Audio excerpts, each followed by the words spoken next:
Beyond the far corner of the square, a convoy of red double-deckers came in sight, pulling up at the bus stop.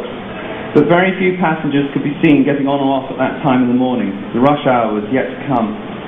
The early bird catches the worms, Rebecca laughed mirthlessly, scanning the pavements below as she picked out the odd pedestrian walking there. I think not of them as worms. They are worse than senseless things, the old Styx proclaimed, contemplating the scene with his glittering eyes, which were every bit as alert as Rebecca's. In the glowing light, his face was so pale and unyielding, it could have been carved from a block of ancient ivory. And with his ankle-length leather overcoat and his hands clasped behind his back, he resembled a conquering general as he stood by Rebecca on the very edge of the roof of Admiralty Arch. Both of them showed not the slightest fear at the sheer drop immediately before them. The old Styx closed his eyes, not because the gathering topsail light bothered him, but because he'd been struck by a thought that was tartan. That Burroughs child. Rebecca had opened her mouth to speak, but held her tongue as the old Styx continued. You and your sister did well to pull in the Jerome woman and neutralise her. Your father was not one for unfinished business either. Both of you have his instinct, the old Styx said, so softly that it could have been construed as affection.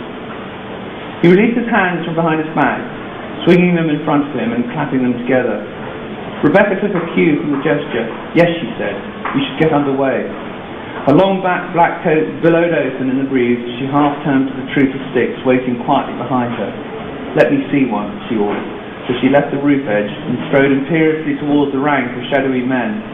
There were perhaps as many as 50 of them in a perfectly straight line, and from this a single Styx snapped obediently to life, breaking from the formation.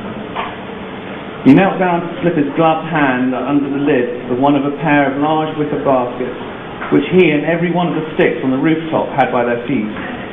From the basket came the soft sound of cooing as he plucked out a pure white dove and closed the lid again. As he passed the dove to Rebecca, it tried to flap its wings, but she took it firmly in both hands. They are ready, the old Styx asked as he came alongside Rebecca. They are, another Styx confirmed from farther down the line. Excellent, the old Styx said, as he began to stroll along the rank of men, each one melding with the next in the weak light as they stood shoulder to shoulder, all wearing identical black leather greatcoats and breathing apparatus. My brothers, the old Styx addressed them, we're done with hiding. It's time to take what is rightfully ours. He was silent for a moment, allowing his words to sink in. Today will be remembered as the first day of a glorious new epoch in our history. It is a day that will mark our eventual return to the surface.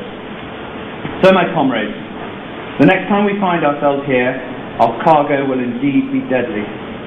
Then our foes, the topsoilers, will be laid low, just as it is decreed in the Book of Catastrophes, and we, the true heirs of the earth, will regain what is rightfully ours. He came to a dramatic halt and addressed the Styx in a lower, more intimate tone. To work. There was a flurry of activity as the troop got ready. Rebecca took over.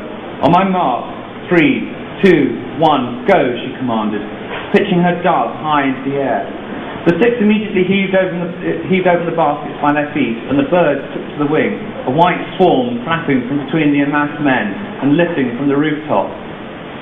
Rebecca watched her dove for as long as she could, but hundreds of others caught up with it, and it was soon lost in the flock, which seemed to linger for a second over Nelson's column, before dispersing in all directions, like a cloud of pale smoke fanned by the wind. Fly, fly, fly, Rebecca called out after them, laughing.